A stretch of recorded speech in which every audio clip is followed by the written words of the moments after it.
All Yes. right, we're back. We are indeed back in the middle The of the return. holidays after short disappearance. But of course, It we live happens. in a society with modernity, blah blah blah, the usual. It's always something. Yeah. We've returned before the end of the year for Christmas special One that is not going up on Christmas not going up on Christmas, but hey, because it we're is recording it currently on Christmas. it's currently Christmas, so Yeah, yeah. Christmas will probably be over by the time we're done, but unless we can record this and I can get it edited in the next 45 minutes. Yeah. It's the thought that counts, right? It's Yes. Missed it by like making. a day. It's fine. It's all good. Yeah, yeah, yeah. See, we're doing. We're real ones, and we're making it on Christmas because that makes the episode infused with Christmas spirit. That's a fact. Santa Claus told me so. Yes. Yes. Uh, Okay, so speaking of Christmas, what are we talking about today, mm, Koji? For anyone yes. who didn't look at the thumbnail Yeah, of or course, the the important title. thing. You stumbled into this blindly. Autoplay, and you got woken up in the middle of the night by this podcast. Hey, Don't know hey, it what's could happening. happen. Oh yeah, no, Could happen. it's we hope to be that far spread in the algorithm that we just start showing up to That'd be awesome. people's That'd be cute. things. But yes, we are talking about the uh, pretty new visual novel Anonymous Code, which many of you may not know. Some of you, the real ones, would definitely know. And like us, the poor bastards who had to wait for it for like 8 years from its announcement. Uh, thanks, Chio. Very cool.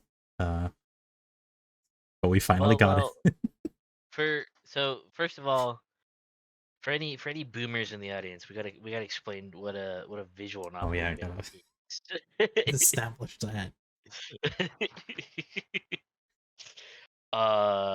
So visual novels are honestly kind of what they say on the tin. Um, they they're kind of just digital books, but with art, oftentimes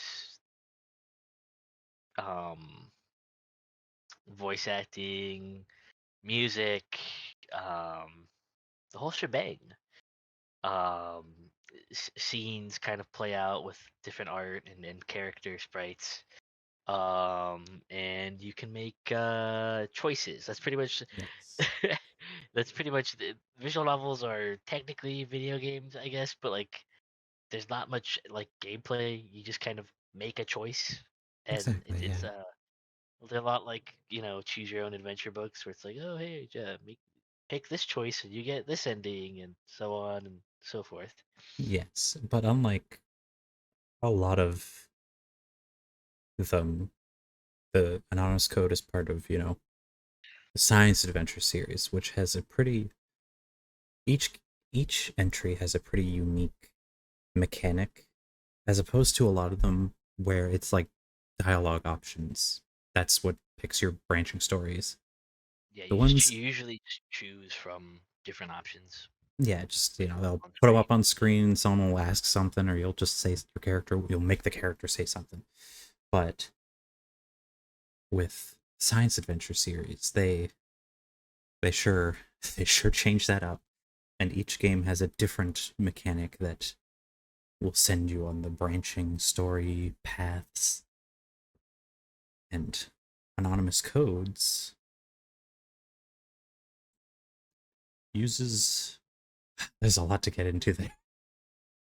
It's just Well, it's okay, like, oh, so you explain it, but it's like, oh, then you're explaining. You just got to explain everything at that point. yeah, so I want to go back a bit because it's to help the non weeb boomers out there. kind of help explain visual novels a bit better. Visual novels, they're mainly a Japanese thing. Primarily, they're mainly made in Japan, so they're primarily associated with Japan. But they actually have their origins in Western uh, video games, specifically adventure games. That's actually why um, the science adventure series that uh, this game, this visual novel, Anonymous Code, is part of, is called Science Adventure because over there they're still called adventure games. They're still That's what they're still considered. They don't see the difference between something like Secret of Monkey Island and you know Tokimeki Memorial or Doki Doki Literature Club. It's all the same to them. They're the same thing. Um, and so yeah, that's as Koji was saying, for the most part, they visual novels have taken away a lot of the game aspects of traditional adventure games. So you're not gonna be like moving a character around like a map around a game world, clicking on every little thing, see if guy Guybrush Threepwood is gonna like do anything. If you click on like a toaster or something, like no, you're just kind of on along for the ride until you come to a choice to be made. So in the science adventure series, they have different unique ways to make choices in these visual novels. This one is, I'd say, fairly unique, even amongst an already fairly unique series, in that because of the nature of the story itself, um, the very saving and loading mechanic of the game, of the visual novel, is the decision making factor in this game. And just It's like the protagonist, who is at the start is very confused by it too, you get to learn with him as he Yeah, exactly. experiences this strange ability phenomenon. Yeah, Yes. exactly. So before we get to that, though, we need to we'll kind of go through the story a bit.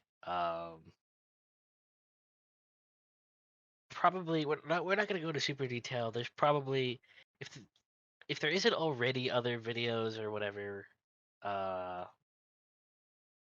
for like an in depth, like just buy it and play yourself. Yes. Yeah, that's Uh, the best recommendation is play the whole series first. Just do them all. Go through every one of these science adventure games, the ones you can get your hands on. Thanks to Cultic 9. yeah, But well, do that because that's the best way to experience this. This is layer one. We're here to talk about like the schizo, like yeah, the meat of like we're the deep we're here lore of to the plot. we're here to get weird with it. We're here to get weird with it. Exactly. It's already weird, so that's the fun. Um, so it starts off with the main character Paulon, who is he's 16 and he is a elite hacker man in the year 2037. So this takes place in the future, and basically, after like totally losing his spaghetti about not having a girlfriend, lying to his friends, saying, "Oh, he's totally got like a date he's gonna go on. He's not a loser. He's totally not a loser. What are you talking about, guys? Come on." He lies, says he's gonna go. He has a date, and he's gonna meet this girl named Momo. Um, totally his girlfriend. She totally exists. She's totally real. Goes to another school, guys. Don't worry about it. Yeah, exactly, exactly. She goes to another school. Ah. So he goes to the spot where he says they're gonna meet, and he's waiting. He knows he's gonna have to fess up. She's not coming because she doesn't exist. She's not real. And just as he's about to fess up and be like, "Okay, guys, I'm sorry. I was just, I want to look like a loser. Totally lying about having a girlfriend. I'm not going on a date." Just as that's about to happen, Momo appears. Now, of course, she doesn't exist. So how is this? What? Yeah. What is happening here? Um, and from there, she leads him away down the street. She's like, "Yep, I'm Momo. I'm exactly who you're talking about." Uh-huh. And of course, the whole way though, she's kind of nervous. She's looking around. And it becomes clear that she's like on the run. She's running away from someone, something.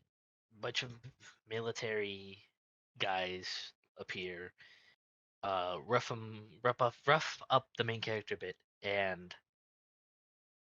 after just barely escaping, thanks to the main characters, thanks to Paulon's, thanks to his Graper, Fantastic naming which is, choice. God bless Japan. Yeah, which is they're like what, like they're like anti-gravity motorcycles or something. Yeah, exactly. Yeah, no, they're But they don't like float though. It's just like an actual motorcycle. It just yeah, has it's just some the weird engine is like sort gravity of engine. It's fucking, yeah. They don't go no, they do that not deep into it elaborate. at all. It's just like, okay, and then they just decided to call it a graper. That's great. They pulled the name out of a fucking whitest kids you know sketch. That's awesome. That's Uh, uh, so yeah, his um self-driving graper comes and saves them, and um from there, my man Paulon, because he's a good guy, he wants to be a hero. He's a hero at heart. He makes it his quest basically to save Momo. Of course, he's just a kid going up against the military. He inevitably fails, and she is taken, kidnapped by these forces while he's just gotten the shit kicked out of him, basically. Um, he manages to get picked up by some other characters, and he tracks down where the military are taking her to, and he witnesses her get given to like the Vatican.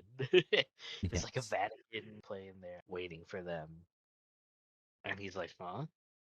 Um, so like he's failed in his mission, and that's when suddenly the save menu pops up in his vision. Our like the save menu of the game itself. He can see it. One of the things to go into a bit to help explain that a bit is that in this future of anonymous code, there they have brain machine interfaces, BMIs, um, that basically allow like they connect to your brain, to your optic nerve system, and you can basically see. You basically have like an augmented reality overlay over your eyes. Yeah. With Um, the capability of VR also. You can switch yes, yes. between like, your AI heads up display overlays, but you can also access like VR via this BMI. So it's cool because that also means that the like HUD of the game is completely diegetic. It's his, like it's his HUD. Yeah. Like it's what he himself is actually seeing. Um, and you can even actually toggle it off too. Um, which is neat because it'll when you toggle it off, it allows you to see certain things you might not be able to see, or it makes it so you can't see things that you would otherwise be Mhm. able to see with it turned on. So the save menu pops up, and he's like, "What's this?" He just thinks it's some weird program that someone's like hacked onto his system. Um, and then he uses it, and voila, he loads up a save. Yes. He loads up a save, so he effectively goes back in time and is able to, with his knowledge of what happened his first go around, change it so that he saves Momo. From then on out, this insane conspiracy is unraveled, and you go like there's Cicada 3301, if anyone's heard of that. We'll probably have to do an entire episode on that Oh yeah. one day, but that's for another day. Honestly, a lot of the things brought up in this game are just in and of themselves just entire layer one episodes. Honestly, there's Yeah, the there's third secret of so much. Fatima. Um, Eventually you get the Black Knight satellite. Um, you get all kinds of crazy stuff. It's great. I love it. That's why I love this series, is because the series as a whole does this a lot. It's just all manner of crazy, like conspiracy, urban legend. Like it's all brought in and it's real. um, so this conspiracy is being unraveled.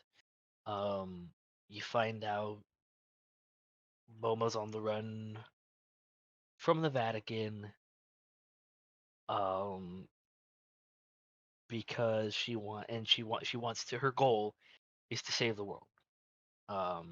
Because the world is going to end at the beginning of 2038. Yes. A very specific January 19th, 2038. And Yes. for those of you who are big into tech or, or just remember Y2K, the Unix time overflow event that it happened in the year 2000, and it's going to happen again in 2038 because the new 32-bit system will hit its maximum value, and basically that, like, yes, they're going to stop that problem because in the context of the story it's like, no, it's going to be catastrophic. Gotta stop the end of the world. And understandable in a society that is so tech based, as shown, with the BMI is like literally can't do anything without them. For some reason, Yes. everything's 32-bit. That's never, Well, yeah. So it's gonna. so it's a bit more. So yeah, it's a bit. Let's just rip off the band-aid here. If you're watching this, if you're listening to this, you've probably already played Anonymous Code. Um, if you haven't, why? I mean, maybe if you're like old, if you're like a boomer, if you're just I maybe there's a few exceptions of someone who's like never gonna read a visual novel ever, let alone this one. That's fine. But otherwise, what I imagine you don't care if that's the case. So otherwise, if you haven't read it and you're here and you want to like not be spoiled, get out of here. Yes. Um, so basically, what you inevitably find out is that the world of science adventure is a computer simulation, and the reason the world's going to end on January 19th, 2038 is, of course, because of the 2038 problem.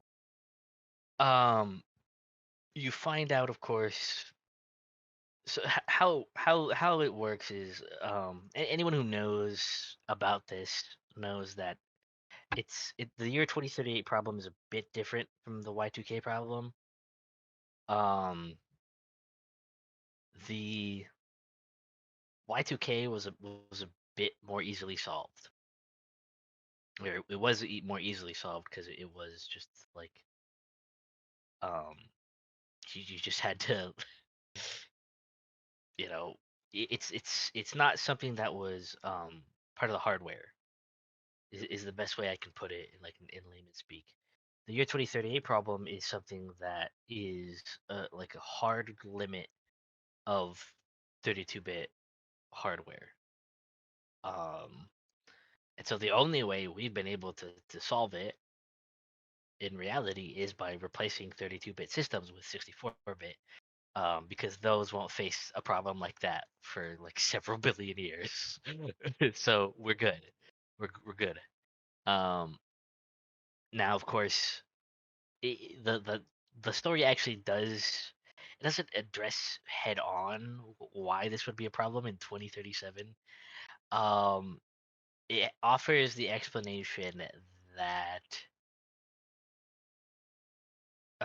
because you find out there's the concept in anonymous code of world layers, um, which not as much was done with that as I thought was going to originally, No. honestly. But it's still important because so the world of science adventure is just um is of the stories is just one of the layers, and how it basically works is that w- the world of science adventure is a simulation, right? But so is the world that it's a simulation within, and so on and so forth. And of course, in the story of Anonymous Code, they themselves, the world, um, have a world simulation. Several actually. There's several world Yes. simulations in the story. Um, so basically, the idea of world layers is that this scales infinitely. So the problem is that in a world of infinite world layers, if even one of them, and because it's infinite, there is a chance that just one of them somehow fucked things up monumentally, that for some reason everything is still running on 32-bit hardware. Um, just sheer happenstance that they just never did anything about this problem. Um, it will completely it will shatter the whole system, and every world layer, with the exception of course the presumed original reality, will just get bent and destroyed. It'll completely just annihilate the whole world layer system because it just literally just gets bricked basically. Yeah. The universe gets bricked, um, which is great. I love that What a concept. way to go out. It's so funny, yeah. And so the goal is they need to find a way to extensively reboot the whole world layer system, fill it, like get it. They need to basically hack the system and guarantee, like they basically need to force update the Yes. infinite world layers so that they're not on 32-bit. Yeah. That's basically what's going on. That's basically what you have to do towards the end of the story. Um, and of course, there's all kinds of challenges in the way. They have to do all these quests to get even some hints closer to the reality of what's going on, of the world. And like each quest given to them by Cicada 3301 is like insane. Yeah, no, they're like massive like terrorist plots that they have to foil with through, the classic cicada puzzle solving. Yeah, yeah. It's funny because it's actually like it's not at all like IRL Cicada 3301 was, but like Yeah, no, that was y- just like, oh yeah, follow the weird algorithms and cryptography stuff. And then it just leads you yeah, to clues and little things. But this is like it's that, but it's all around a timed like, terrorist threat that is gonna kill a yeah, lot of yeah, yeah. people. And it's you have to do a lot of action. You actually have to do a lot. The actual cicada puzzles in real life were just like, hey, do you know cryptography? Do you know like obscure like historical or literature references? Um, maybe maybe every once in a while you have to actually go somewhere to like take a picture of a QR code or something. And you'll get to the next website or whatever. But then at the end of it, you get an email and you get an invite to the special club. Yes. In this, it's like um you have to the quest is you have to stop like Koji was saying like an actual terrorist incident basically each time. Presumably set up in some way by Cicada 3301. Though initially presumably you get an eventual hints that actually they're being orchestrated by other forces in the world, and that Cicada just knows about them um ahead of time. And you you have to actually like engage in like hacking and stuff, which isn't something you had to do in the actual Cicada puzzles. It was all completely above board. There wasn't any hacking or anything. You didn't have to do anything illegal. In this, you like you're having to hack into like telecommunication systems. You're having to like hack into banks and shit in the stuff. It's Yeah. it's it's Hacking crazy. It's into insane. people's BMIs themselves. Fuck it. Did you do that? I'm trying to remember. Do you ever actually do that? I Um think you do. I think you yeah, do. with Yeah. the pilot and then with um the Yeah. Yeah. rooftop Yeah. one. Man, that's awful. The fact like and the fact that the other people do it like to the victims, like, oh yeah, we can start explaining the pool hack. Just like, oh man, make people go to a rooftop helipad and think they're at like a nice lavish hotel pool with the funny VR mode turned on. But it can Yeah. also like control your brain a bit. Yeah. Yeah. Yeah. Like you're kind of just. I mean, that's the implicit horror that's not really like it's not stated. It's not like it's not something that's like it's not explicit. Obviously, is the fact the existence of the BMI, the brain machine interface, is that like it's literally connecting to your nervous system, to your brain. So you are literally hacking these people's brains Yeah. when you hack into the BMI. Like that's like and it's like basically everyone has that shit Yeah. installed in this future, and again, it's never explicitly like called out as like a bad thing, but like you play the game and all the stuff that happens, you're like, wow, this shit's horrifying. Why would anyone do this? But then, of course, if you look at the real world around you, there's full of like plenty of examples of why are you doing? Why would Yeah. people allow this to happen? So yeah, fair enough. People, it's kind of just treated as like the shiny new toy in the future, which is very realistic, unfortunately. That's probably how people would actually treat it if that actually became a thing. Yeah. Well, This it's this is like a we're bit already of seeing a that with phones. Like, well, we've well, been seeing it for decades, but like the whole, we're getting to the point where like you can't do anything without having one on you. you can't like do anything without like the internet. Yeah, You exactly. know? Like it just keeps scaling. Basically, they keep. But I was gonna bring up it's a bit of a tangent, but I was talking about this with Koji the other day. Um, the the nearest McDonald's, the two nearest McDonald's were near where I live, recently replaced.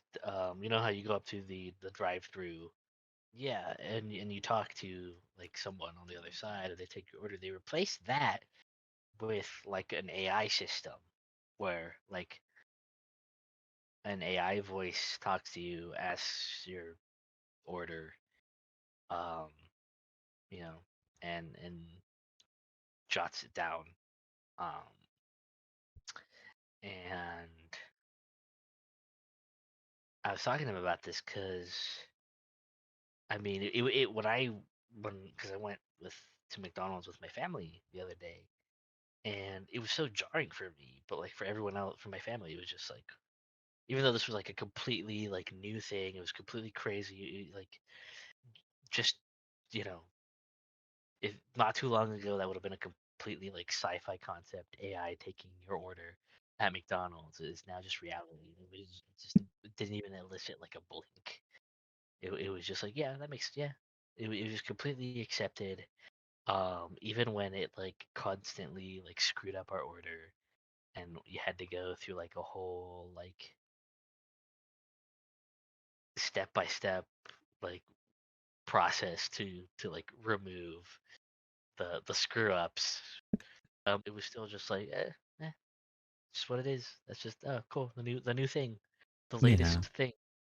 Um, very jarring for me, very surreal. Like, yeah. No, that is. I'd be blindsided too. If I saw that again. No, like what I was saying. I saw memes about that type of stuff months ago. Like just like, haha, would this look at the future? This is, I was just like, that's a funny joke. Not yet though, right? It's like, oh, they're already psych. doing it. Eh.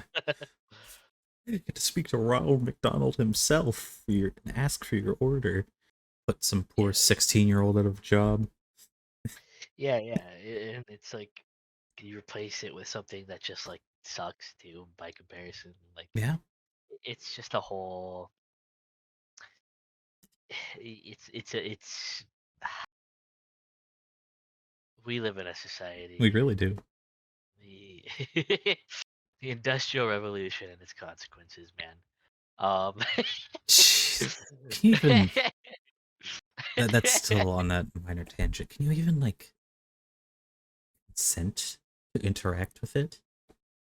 Because it's like you would have to record your voice to know what you're asking. I'm imagining that you going up to the drive-through Is the consent? Is the is and I think frankly, like, do I I want think McDonald's to have like clips of my voice? well, yeah, because you're I think actually it's not even like a consent thing. It's just you're on McDonald's property, so like, I You mean, are you forfeit like, your rights to be alive. I don't know. well, you forfeit your rights to privacy. Yeah, This has been yeah. this has been the law for like forever now. I mean, they've had, what business doesn't have like cameras, Oh yeah, uh, yeah. Of like course. all over the place? Like, yeah, I think that's not even an issue anymore. That's been settled since like 2008 or whatever. It was just like, yeah, like no, once you step onto a company's property, like they can record you in any which way they want. Basically get bent. So yeah, like you being at McDonald's is again, I don't even think it's a matter of consent. I think it's just like you're on the property, like they can do whatever the hell you want. Whatever the hell they want. Um, so yeah, the idea of like intrusive like a hardware that like melds with your brain, um, just being completely accepted in the future is like, yeah, it's not even like crazy to me anymore. Like maybe like a decade or so ago, a decade plus, I would have been like, that's crazy. People wouldn't do that. People are rational and smart, and it's just like, no, that was Nope. naive. They would totally just eat that shit up, just like an anonymous code. Um, but so, anyways, Ah, yes. to get back to anonymous code, so once you get through, you have the cicada quest going on. Um, one of the things you find out is that the kind of main forefront antagonist is this like secret group of the Vatican called the Holy Office 513, um, who basically they want to purposely fulfill the third prophecy of Fatima from um, the miracle of Fatima in 1917. In because you find out, of course, as is common in this series, the conspiracy theories are true, and the actual third secret that was told to us, that told to the public, was false, and the true third secret of Fatima is that the world is going to end on January 19th, 2038. And so they're working to make that happen because they the Virgin Mary said it was going to happen, and so that means it's God's will or whatever. Momo doesn't believe that. Um, she thinks she was told the secrets of Fatima, specifically the third secret, by Mother Mary to prevent them, to prevent what was to come. And which is, you find out, of course, that Momo is actually a Vatican clone of Lucia Santos, uh, one of the children who the apparition of the Virgin Mary appeared to back in 1917. Uh, Yeah. which, Yep. Yep. Classic science adventure. which Just pulling that out, and it's just like, oh, oh, that's where we're going. I yeah, see. it's like, see the cute anime girl in the cat costume. That's a clone of like a real person. That's Lucia Santos, Yes. A real person who, who was visited by the Virgin Mary. yes, in 1917. Yes. It's like, oh, okay, cool. That's neat. It's absolutely insane. Um, I love it. It's so great. It's so amazing. So you find out that like the Holy Office 513 is after her because they're trying to stop her from stopping the end of the world, and um, you find out that like the Vatican, like the Holy Office 513, like is rather influential, and part of the reason like the military was after them at the start was because like they're not under the direct control of the Holy Office, but they're like at the behest of. And Yes. also a little side thing is that it's mentioned like briefly in this future, like um the well, Japan doesn't have a military, but they have the self defense forces. Yes. Um, in this future, the Japanese self defense forces merge with the American military. Yeah. Yeah. It was a very interesting like thing that's not really elaborated on. Just just the military there who's after them is like the USDF, and it's just like, wait, what do you Yes, mean? And it's just like, ah, yeah, the yeah Japanese SDF merged with the U.S. Yeah. military. It's like, is Japan under the occupation of the U.S.? Like, what happened? Yeah, I think they speak about it a little bit more, but not much. And you're just like, yeah, what happened? Like, are, is what like what did they mean by this? Like, what's yeah, what's going on? Is like Japan like basically under the control of the United States, like formally, like officially, like you just like a territory or something? Like Yeah, it's not explained really well in my opinion. But it also doesn't really have much to do with the story, so it's that just a weird tidbit that they just sprinkle in there. And it just has you yeah, thinking anytime they show up, and it's just like, huh, what? yeah. And so there there's another player in this whole scenario, which is the Guy Institute, and their whole thing is that they're working on Gaia, the most advanced Earth simulator in the world. Um, and eventually, um, that well, so it's that whole project is headed up by this character of a like literal child, but he's also like a genius, child genius, child prodigy, Asuma, and you honestly the whole like Gaia stuff like kind of has little to do with like anything for much of the story, except for the fact that it's like a really good Earth sim, and it helps to illustrate um two things, which is that how unprecedented the main character's um ability, his save and load ability is, because it he is one of only two things that screws with the simulation, because he shouldn't be able to do the things he's doing because he's saving and loading throughout the story, and you're helping him.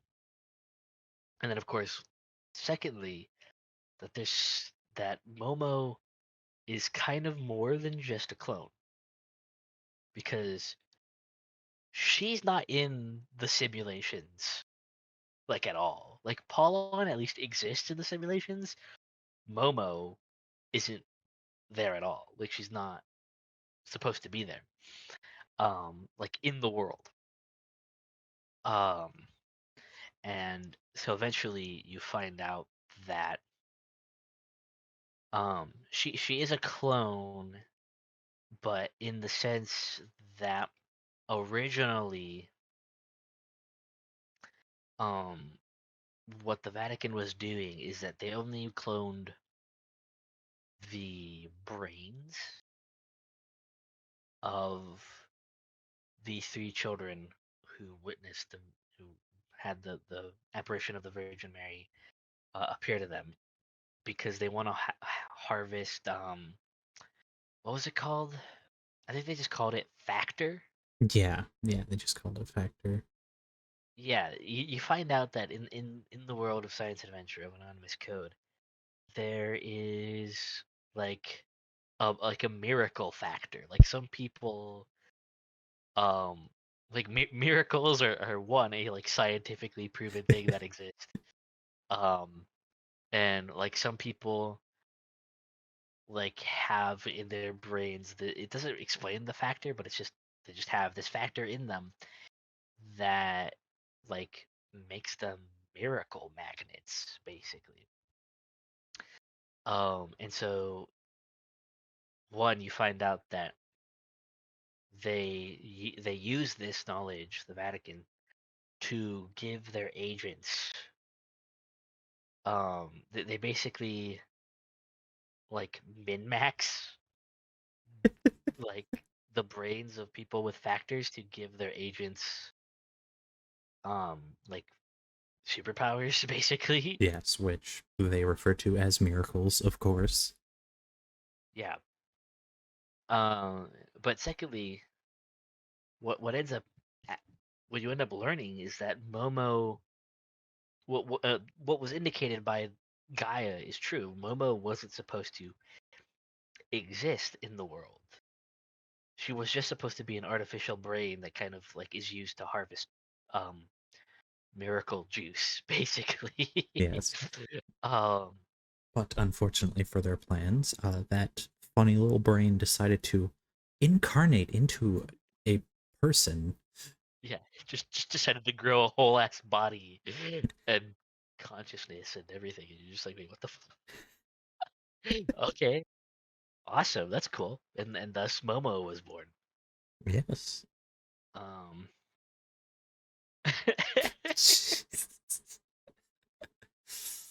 Oh man.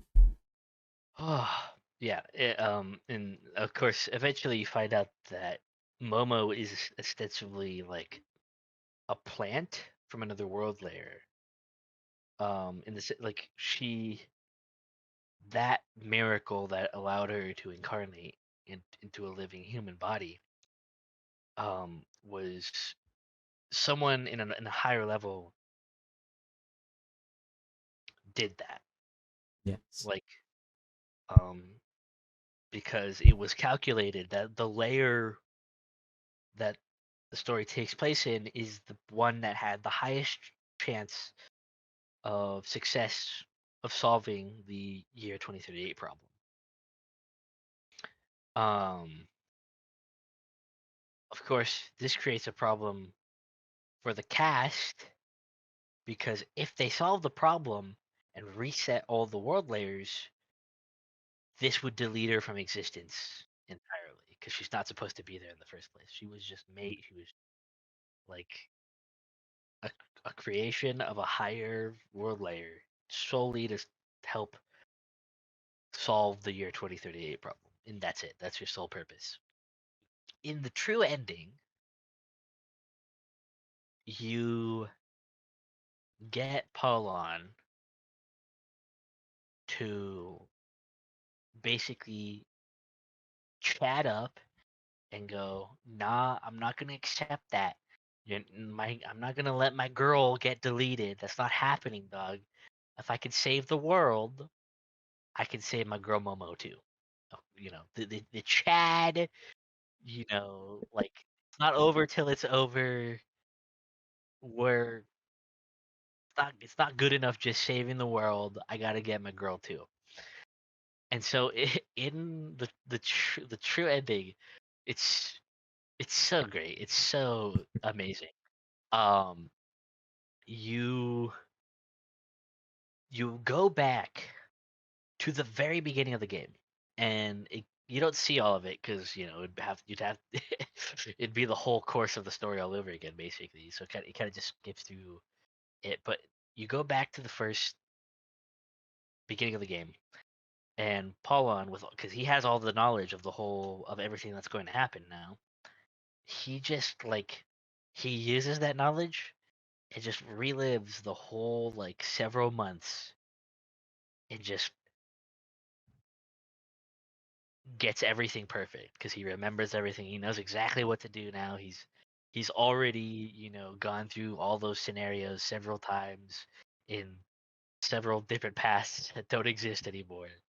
And he just aces every last quest, every last challenge, every last problem, everything. Um he even avoids um Asuma like going full Super Saiyan and like almost destroying the world at the end, which in towards the end of like the main story, before the true end, that's what happens is the um because Asuma builds Gaia, and you find out you're in like the upper world layers version of Gaia because he builds Gaia in every world layer pretty much. Um he like stinks with his upper layer version and like basically gains like godlike powers um, and he goes crazy because his mom dies, which is like his only family and like the only thing he has left to live for, really. And then the realization that he's in a simulation, and he goes full like Reddit nihilist mode. Nothing matters. I might as well just destroy everything and kill everyone. Um, and then um that's the Holy Office 513 because you've like beaten them like at every um point up till then. And so like their final chip is like, okay, we're gonna kill this kid's mom so that he can lose his mind and like destroy the world. um so you could just completely avoid that in the true end. It never happens. You manage to save his mom and keep him from losing his mind. Um and then you find out several things. It goes very fast.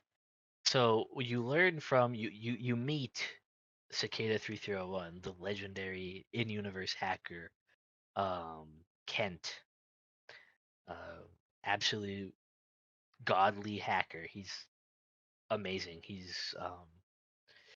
There's a scene in like the pre-true end storyline where he like hacks into like all these military systems and is like single-handedly taking on Asuma in his like god form. Like he's like hacking like fucking stealth bombers and like missile systems, and so it's just like this like fucking god tier hacker man up against like a fucking kid with godlike powers. It's absolutely insane. Yeah. Uh, you find out in the true end that there is so it's kind of crazy because there's this whole thing where you find out about the Black Knight satellite. And you find out that the Black Knight satellite is like the observer of the world.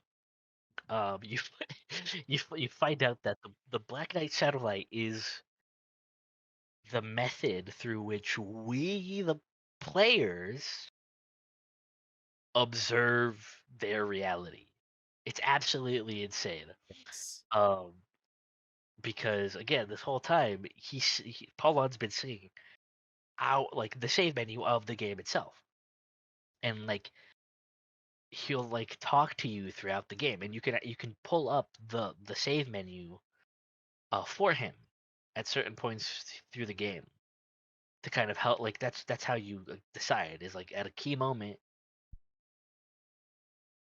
you can bring up the save menu, and he's like, "Oh, thanks, Anon." Like, yeah, that's a good idea. Yeah, I should totally um load up a save because things are getting like absolutely insane right now.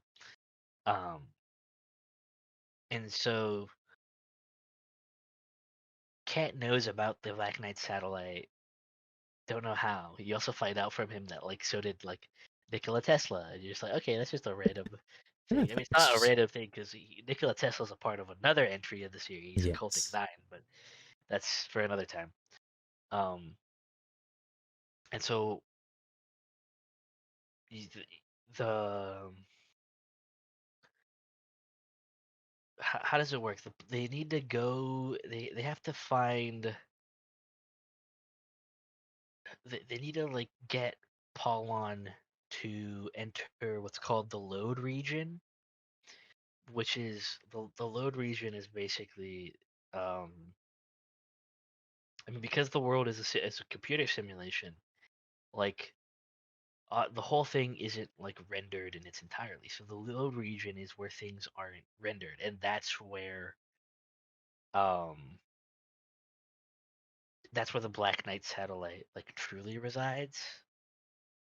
Um And to access it, there's there's all these crazy steps and puzzles and stuff, but it's located under the Sagrada Familia church in Barcelona, Spain.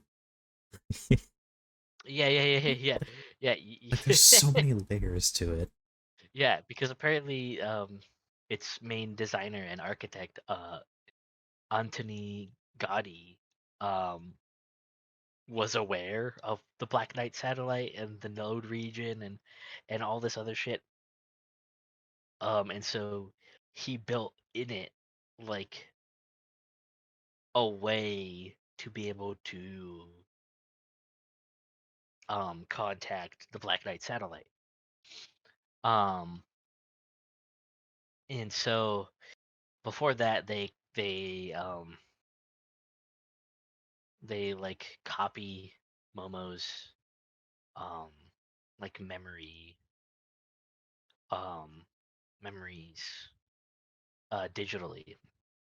And because the Black Knight satellite exists in the load region, when everything resets, like it won't be nothing, like it won't be affected, and nothing on it will be affected.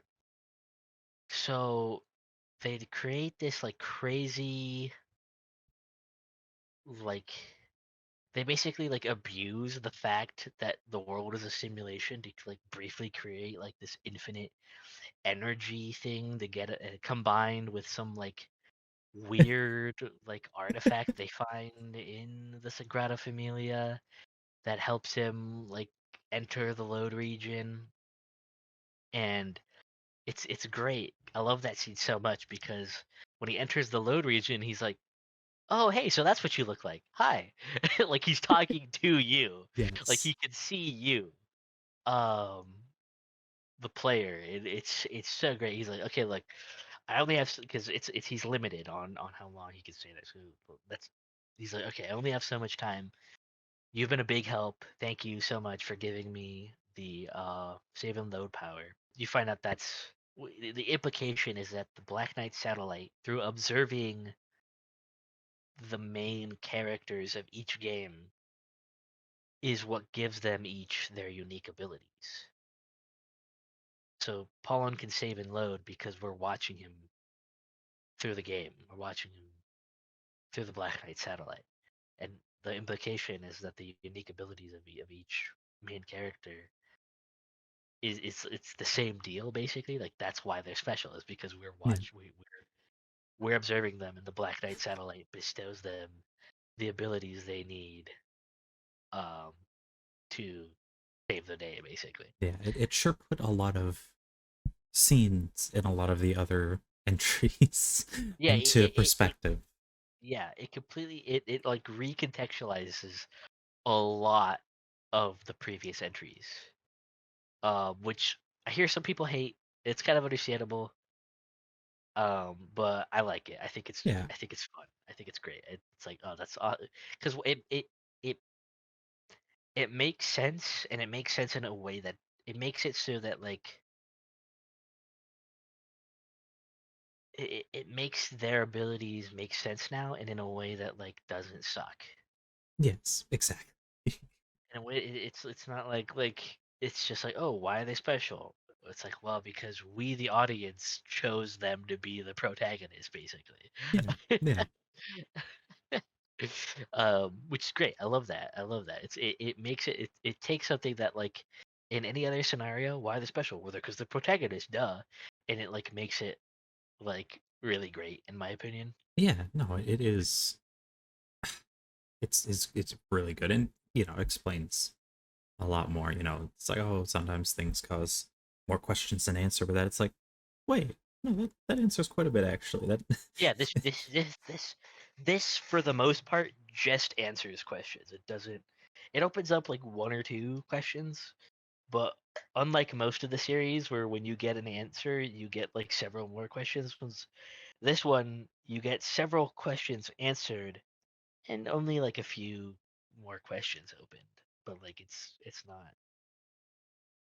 not completely like like, oh, here's the answers, but now here's more shit you need the answers to.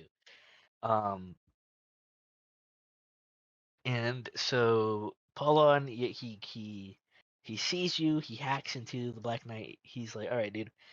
Here's Momo's data. I'm gonna need you, yes, you, the player, to once everything's reset and good, load my girl's data back into the world so that everything could be all good again. And that's how you win the game. That's how the true end ends. Is you put Momo back into the game, into the world, basically, and they get their happy ending. And everything's all right. Everything's all good. No one, it's just it's all good and dandy.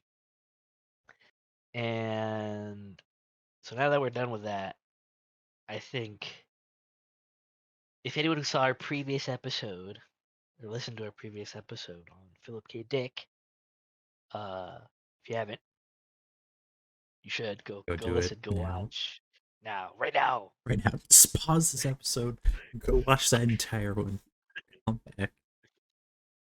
But we are in your walls. We know if you have watched it. Yes. Um, but yeah, so if you see that episode, or if you just know anything about Philip K. Dick, not having seen that, a lot of what we've just said, like probably like rang a chord with you, like struck a like something like a little like Philip K. Dick alarm was going on in your brain because a lot of this sounds like something out of a Philip K. Dick story. It's like Yes. it does. And there's even more because the whole series. What I love about this entry is that it completely recontextualizes the entire series and makes you realize, oh, the world of science and adventure is a Dickian universe. In every way, it has. If you, I mean, if you don't know about Steins Gate already, then like, What are you doing? I mean, congratulations. How did Honestly, I you mean, find yourself here? you probably have a life, but yeah, how did you find yourself here? Honestly, um, if you haven't read or watched the others, that's completely understandable. Honestly, but in each entry has um revolves around certain concepts. So Steins Gate revolves around time travel and the concept of world lines, which is basically different parallel timelines. The chaos entries revolve around basically like quantum shenanigan reality bending, basically. You know, reality bending via um, screwing with people's perception of reality via like quantum mechanics bullshit. Yes. If you And ever hear the term meme booting used by one of us, that's where that originated. yes, have we used that before? I don't I know don't if we think we have. have, but We in might have. case it does come up at some point, there's the context. We're terminally online, so sometimes we just throw out this crap without Yeah, even just realizing it. pick up these strange phrases and words. It's like, yes, but a collective of like 10 people probably use this term. Exactly. But that's what layer one's for, so that we can Yes, spread it. spread it. Come on. Yeah, Um, let the people yeah, learn. and then robotics notes is it's more tame. Honestly, I think it's the most tame of the series Yeah, in terms of like it's kind of concepts, explores at just least. like, yeah, like augmented reality, and that's the big one. And robots, I guess. That's kind of just a oh, the future is here. More reliance on little robot helpers and building mechs. Yeah. And then Occultic 9 has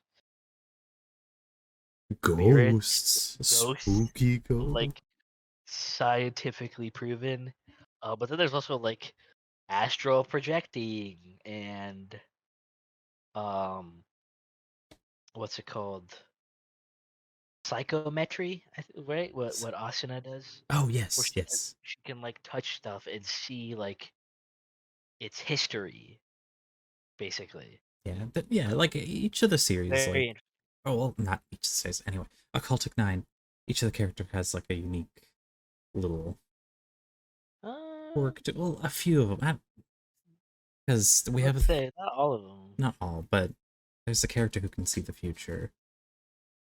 Well, and I wanted to get to that later Okay, actually go. because that's something that I mean one that's very Dickian too is being able to see the future, but also that's something that's actually um it's not it's a commonality throughout the series. Um you because she's not the only one. Yeah. In the first game, one of the characters, Fest, can also see the future.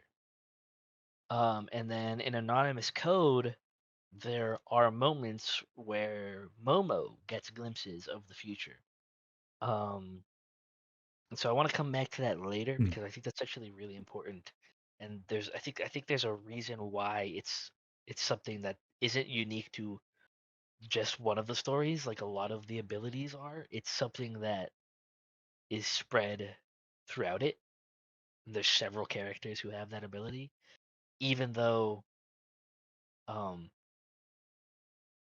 I don't want to say they shouldn't, but like the because in the first game in Chaos Head, the first entry in the Science Adventure series, you're kind of led to believe that it's just her ability to see the future is just a unique sub ability of the main power in the game. Mhm. And so then when Occultic 9 came out and you have the character in that one who can see the future, um, Mew, that story has totally different mechanics going on in it. I wouldn't say totally different. There's some connections. There's some Mhm. connections. But she's clearly not in the chaos entries. Um, you have what are called gigalomaniacs, and they're like reality benders, basically.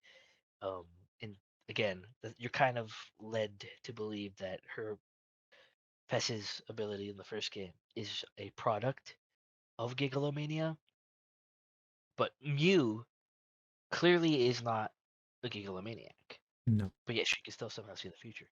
Same thing with Momo. Momo's not a gigalomaniac, but yet she still gets these throughout the story visions of the future. Um,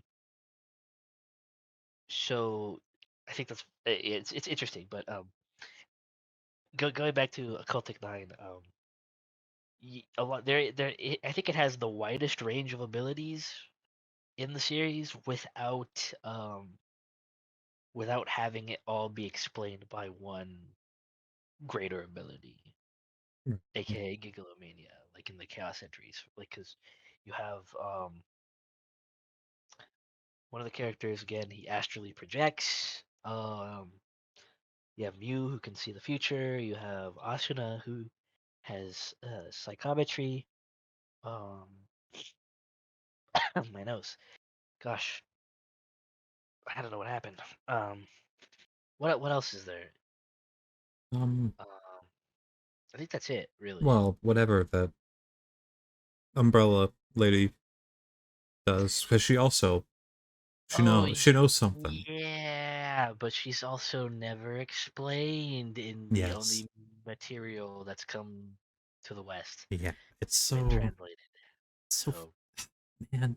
we It's don't know so what her deal ominous. is. Yeah. She. Thanks, Japan. Thanks, mages. Thanks, Chiyomaru. Yep. Yeah. And will we ever know? Who knows? But yes, you're right. She is the other one who. Sh- I don't know what her deal is, and I The really want to know easiest what her deal the is. easiest way to put it is she knows. She knows. Yeah, that is the best way to put it. It's like, oh, She what? knows. She knows what? I don't know. She just knows. Yeah, I don't know, but she knows. She clearly knows. Um, and then of course the main character of Occultic 9. Um, honestly, like it's kind of funny because like his ability like kind of sucks like normally and isn't really an ability. It only works under like really like unique and specific conditions. He has to be dead for it to work. Yes. Two, um, he needs like a radio that has been messed with in a specific way. It has to be tweaked in a specific way so that it can um like detect and like harmonize with like the frequencies of like the spirit realm or whatever the hell. Man, when you translate Um, it immediately, it's so schizo. yeah, it's amazing. Um, but yeah, and so in anonymous code, you have, of course, Paulon with the save and load ability. Um, Momo, who can get brief little glimpses of the future. Um, what's her name? Juno. She. It's not really like a ability though, like a power because it's explained technologically. It's not something innate to her. She can teleport. Um, Yes, it's yeah. No, she is is such a good hacker that she can hack satellites meant for well, quantum teleportation and yeah. just So that's the thing though. Is like, it's never explained if that's like it's never explained exactly like what that means. It just tells you like, oh, you just find out that oh yeah, she's like using satellites to like quantum teleport herself around, and it's just like, wait, there's is it that there's like secret like satellites that can do that somehow that like exist in the world that like no one knows of or like at least haven't been hinted at all throughout the whole story? Or is she hacking into the Black Knight satellite to do that? hmm, it's actually Because there's no indication that there are satellites that can somehow, you know, beam me up Scotty and then back wherever I want. There's no indication of that throughout anywhere in the story and nowhere else in the series. The only satellite that I could think of that could have that power is the Black Knight satellite. So has she hacked into it? I don't know. Um, and then you have Kent, who is such a god tier hacker. He's hacked into like the fabric of reality itself. Um, and you find out that like at some point in the story, like you're trying to find Kent because he's this god tier hacker, and like Momo thinks um he can help save the world with his god tier hacking abilities and literally like hack into reality and reset the universe himself. He can't do this. He's not that good, which the fact that like he could even potentially be that good is like what? But but you find out like at a certain point in the story, he died like uh, several years before the story takes place. Um, but turns out he uploaded his memories onto the internet, and he's such a good hacker that even though he's like his body is dead, his actual body, his original body is dead, this like uploaded consciousness of himself like hacked into reality so that he can just appear yeah, yeah. He also just kind of like physically. manifests. Yes, yeah. And the whole like when it first happened, I remember because I mentioned earlier how you can turn off the BMI, and so whenever you turn off the BMI, augmented reality characters like AI characters um, disappear from the screen because they're augmented reality. So you turn off your BMI, you can't see them anymore. I thought that's what was happening. Is that when you were seeing him, he was like just projecting an image of himself onto your BMI. When I turned it off, he was still there. I was like, oh, this man just hacked into the simulation, embedded himself into it, and so now he is like physically there, even though he's dead. Like his AI consciousness hacked into reality, so that he can like physically be there. It's insane. Um, I need those skills for real. you'll never have to pay for Netflix again. That's the yes. Yes, that's the one reason to hack reality itself. Is like, oh yeah, watch more shows. For free. Yeah. Um. So again, a lot of this stuff is very very Phil Dick, right? It's like you could almost see inspiration being drawn from all kinds of corners of Dick's work and philosophy. And part of me is like genuinely thinking that they're like this is purposeful, right? Like there has to be like it has to be on purpose. It has to be like you can't just have all these. Well, maybe you can have all these. Thinking back to the Philip K. Dick episode, actually, maybe you totally can have all these coincidences, um, and have it all kind of spell out this very Dickian message. Um, because that's basically what happened with him. At least so he said. Um, and so Was literally a science adventure like yes, protagonist in real life. yes, Philip K. Dick was an IRL science adventure protagonist. That But it facts. fit in the group with the people who can see the future. Exactly. This podcast has been fact checked by real schizo Pipe True. Um, but yeah, so that's again, so bringing up the whole future um seeing thing. It's an ability throughout the series that pops up again and again in each different series.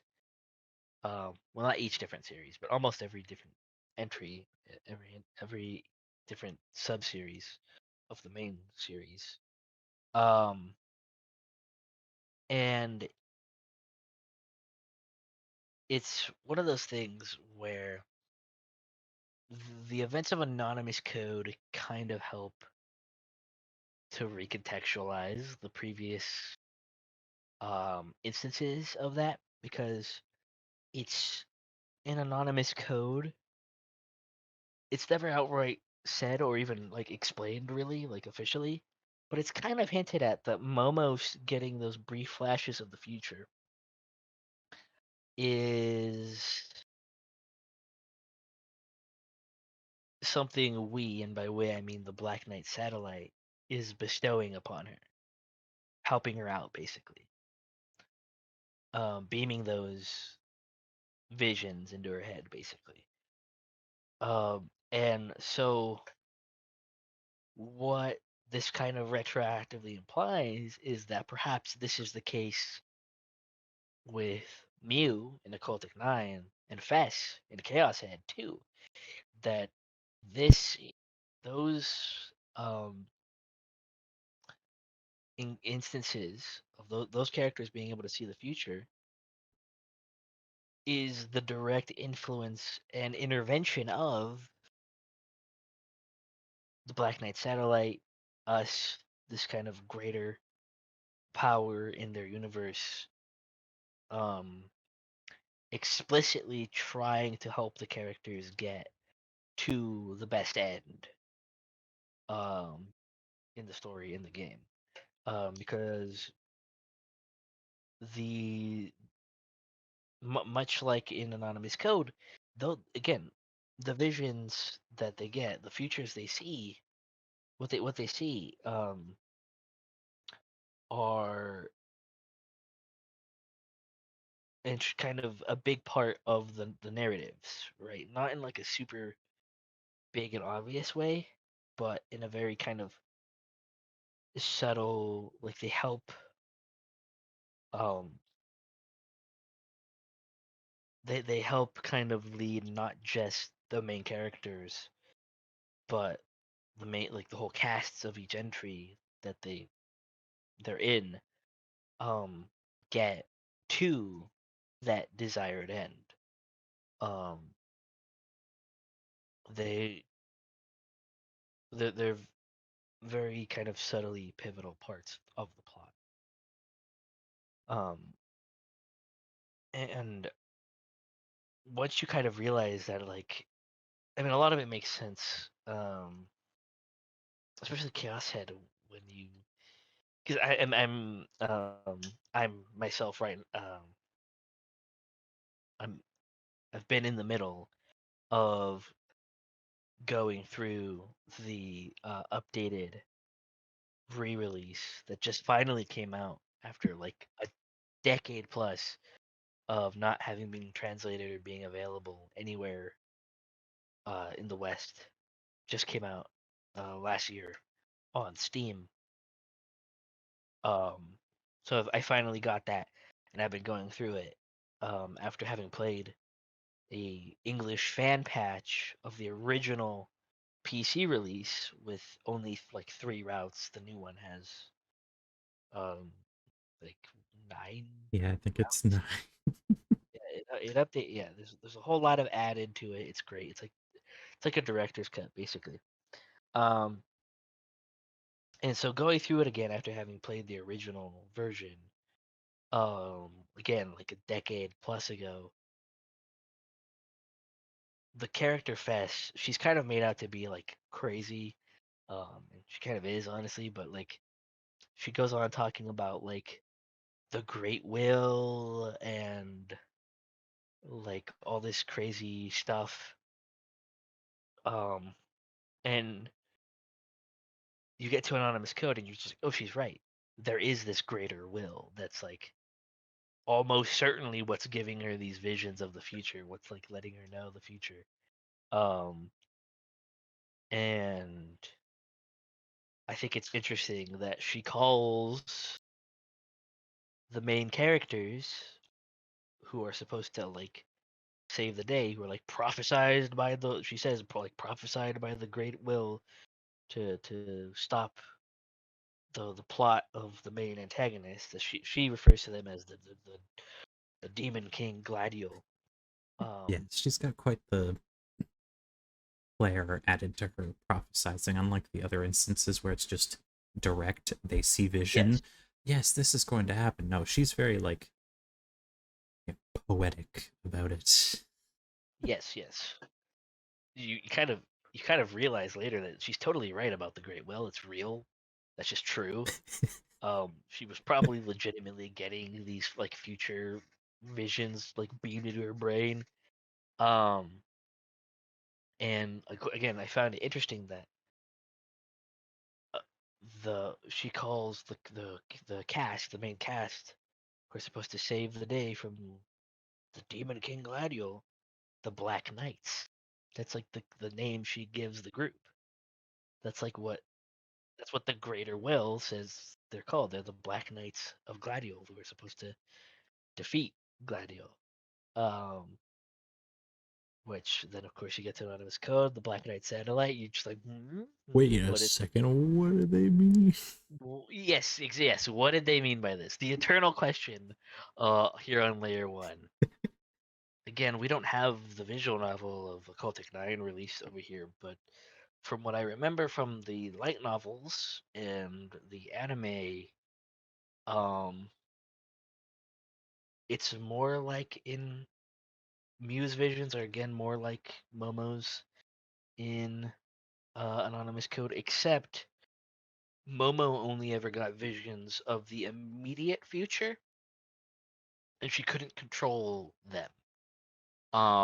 Mew could like kind of call upon whatever force she was using to see the future, whatever she wanted.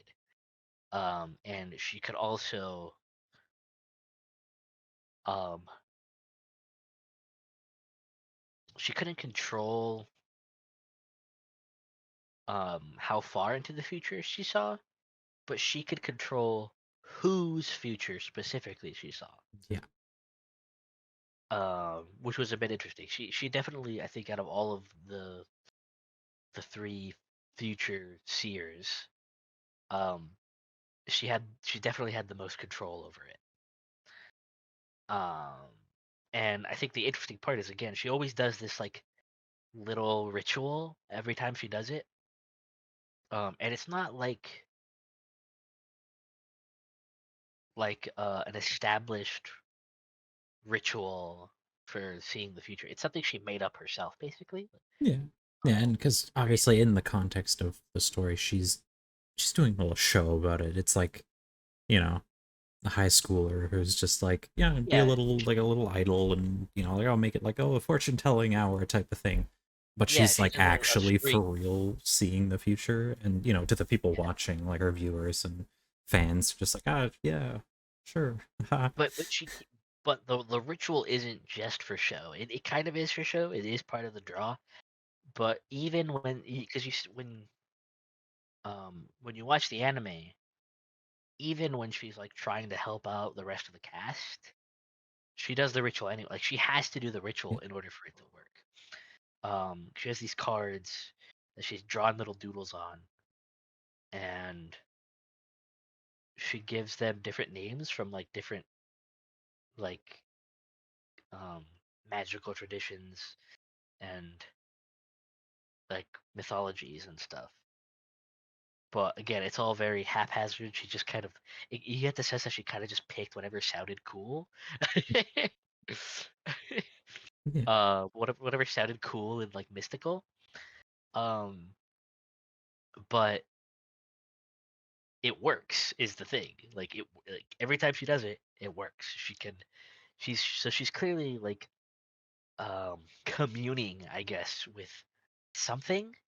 And again, now that once you go through anonymous code, um, a doubt is put on in your mind that it was even like made up by her, that maybe she was like influenced by the Black Knight satellite, um, in a certain way to like kind of create this ritual for whatever reason. I don't know. But so again, it's so very Dickian in retrospect. You get it's very Valis. The Black Knight satellite in Science Adventure is literally Valis from Dick's story Valis. Um, it's literally this fast acting living intelligence system that beams knowledge and awareness of future events um, into various characters. In this instance, also grants several other characters unique abilities to handle kind of um, whatever crazy conspiracy plots are, you know, the characters are involved in and are kind of made to uncover. And again, what this does in retrospect, it makes the Black Knight satellite is an instrument for kind of writing the timeline basically. I think much like Dick when he went to France and revealed his thoughts on the world being a simulation and um, timeline shenanigans. I'm reminded of when Dick said that he lived. Flow my tears. The policeman said that was a real s- like timeline that existed, and but that it was overwritten. And we're on the good timeline now. It very much with the implication being that Valis or you know the forces behind Valis did that. Um, once you like read his exegesis and the Valis and some of his other stories, um, you get so what happens with Science Adventure once Anonymous Code comes out is you kind of realize that all the main characters of these stories and the series are essentially kind of like the chosen um like heroes of Valis, the Black Knight satellite. And it's Yes. using them to fix the timeline basically to make sure things don't go down the wrong path and go down the good route. Literally Yes. the good route. Yeah, no, that's what the whole thing. Again, yeah, with it recontextualizing everything, it recontextualizes it down to the concept of it being a visual novel, like as to why there's paths and choices and different endings. It's like it's because we're guiding them. You Yeah, know, yeah, from their yes, literally. perspective, we are Valis, basically. Literally, literally, we are again. What does VALIS stand for? Vast Acting Living Intelligence System. What would you call a bunch of people playing this one game, this one universe together, helping the characters, Yeah, our intelligence being used to help get them like on the right path. Literally, like again, the stuff you have to do and figure out, um, especially those pioneers of when these games first came out, like the stuff you have to figure out in order to like get to the good end, because you have to do all this crazy shit. You have to figure out all this stuff. Like that's some big brain shit. Like no, I probably yeah, could do that, but I don't want to do that. I don't want it requires I, effort. I don't want to put in the yeah, I don't want to put in the effort to have to figure out how to 100% these games. Um, But there are other people who just do. And but there's plenty of people who do. yeah, And again, what would you call that? A vast acting living intelligence system. The living intelligence system is the people playing the game, and we're helping them. Make sure that in Chaos Head that the world doesn't get overwritten by this crazy despotic mad scientist. In Steins Gate, it's to make sure the world doesn't either A become like taken over by the literal Illuminati, B fucking get annihilated in World War III. In Robotics Notes, it's to make sure the world doesn't get annihilated by a black hole bomb, and then the survivors made into Illuminati slaves. Um, in Occultic 9, it's I that forget one's a little. It's more of like foiling the plans of the Illuminati to who want to become immortal and like harness the spirit world. which is which is it's probably a good thing to stop that, yeah. Yeah, yeah. It's just like, oh yeah. So And then of but, course in Anonymous Code, it's to stop the world from ending.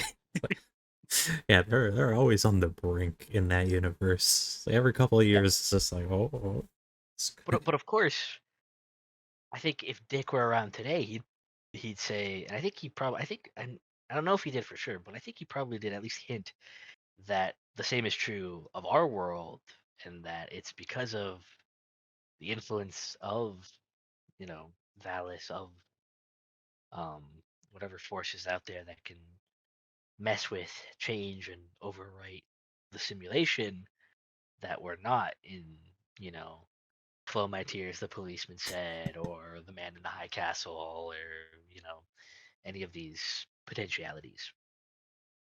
Um, and so I think that's why I love this visual novel series so much, now more than ever, is just because with this latest entry, you can really visualize that. You can really go, oh my god, that's what we are to them. yeah. We're doing that in this fictional universe. It really illustrates that in a really excellent way, I think. Um,